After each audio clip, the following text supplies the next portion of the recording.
Arsenal are standing at the edge of history. On Monday, May 18th, 2026, at 20 BST, the Emirates Stadium hosts a match that looks simple on paper, but could define an entire season. Arsenal welcome already relegated Burnley, knowing that 3 points would move them 5 points clear of Manchester City before City play their next league match. But this is the Premier League. Pressure changes everything. A title race is never just about quality. It is about control, patience, nerves, and whether a team can still execute its principles when the whole stadium is expecting victory. The title equation is clear. Arsenal sit on 79 points, Manchester City on 77. Arsenal's final 2 league matches are Burnley at home and Crystal Palace away. Win both, and the title is theirs. But there is another layer: goal difference.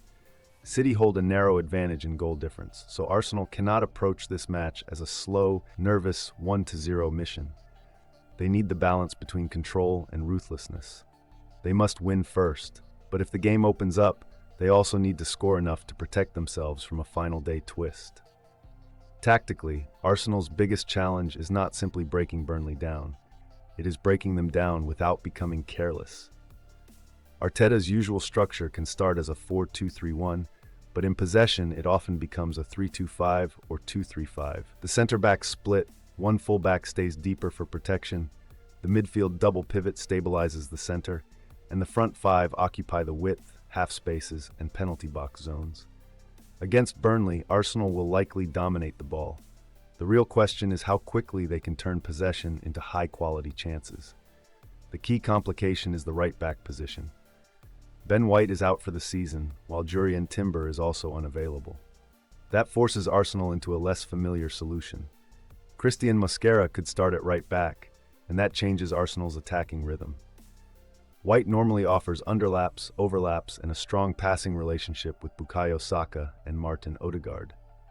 Mosquera gives Arsenal more defensive security, but less natural attacking timing.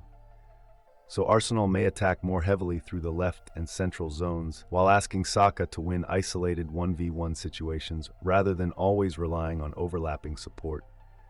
This is where Declan Rice and Miles Lewis-Skelly become extremely important.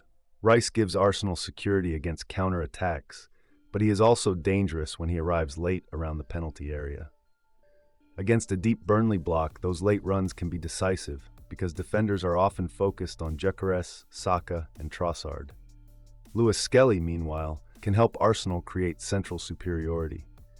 If he receives under pressure, turns forward, and finds Odegaard between the lines, Arsenal can attack Burnley before their midfield 4 has time to slide across. That first forward pass may be the key to unlocking the entire game. The Odegaard-Saka relationship remains Arsenal's most reliable creative mechanism. Odegaard will look to receive in the right half space, attract a midfielder, and release Saka either to feet or behind Lucas Pires. But because Mosquera may not overlap as aggressively as White, Saka's decision-making becomes even more important. If Burnley double up on him, he must release the ball quickly inside. If they leave him 1v1, Arsenal must keep feeding him. In the box, Victor Gyökeres has a crucial job: pin the center-backs, attack the near post, and create space for late runners. Even when he does not score, his movement can disorganize Burnley's defensive line. For Burnley, the plan is likely to be simple but difficult to execute for 90 minutes. Stay compact, protect the middle, and make Arsenal cross from wide areas. Mike Jackson's side may defend in a 5-4-1 or a very deep 4-5-1. The first priority will be denying Odegaard and Rice the central pockets. Burnley cannot allow Arsenal to play through the middle at speed. If they can slow the tempo, force sideways passes, and make the Emirates anxious, then the match becomes psychologically different. Every minute without an Arsenal goal makes the pressure heavier. Burnley's attacking route will come through transitions. Zian Fleming is the key reference point. He can drop between the lines, hold the ball, and connect with runners. If Arsenal commit too many bodies forward, Burnley will try to release Loum Chauna or Jadon Anthony into the wide channels. This is why Arsenal's rest defense matters. Saliba and Gabriel must stay aggressive but controlled. Rice must be ready to stop the first pass after possession is lost. The danger for Arsenal is not Burnley dominating the game. The danger is one loose pass, 1 second ball, one counter-attack, and suddenly a match that should be controlled becomes chaotic. There are 4 key battles to watch. First, Saka against Lucas Pires. If Saka wins that duel early, Arsenal can stretch Burnley's entire block. Second, Odegaard against Burnley's midfield screen. If he receives freely, Arsenal will create chance after chance. Third, Gyökeres against Esteve and Tuanzebe.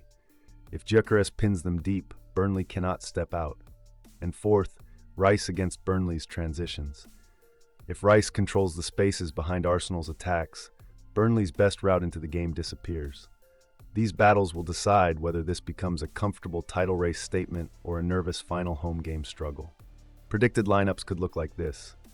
Arsenal, Raya in goal, Mascara, Saliba, Gabriel, and Hincapié across the back line, Rice and Lewis Skelly in midfield, Saka, Odegaard, and Trossard behind Gyökeres.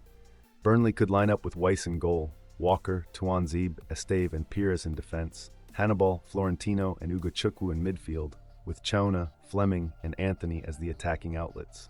On paper, Arsenal have more quality in every zone, but the real test is emotional control. Can they score early enough to remove the tension? My prediction, Arsenal 3, Burnley 0.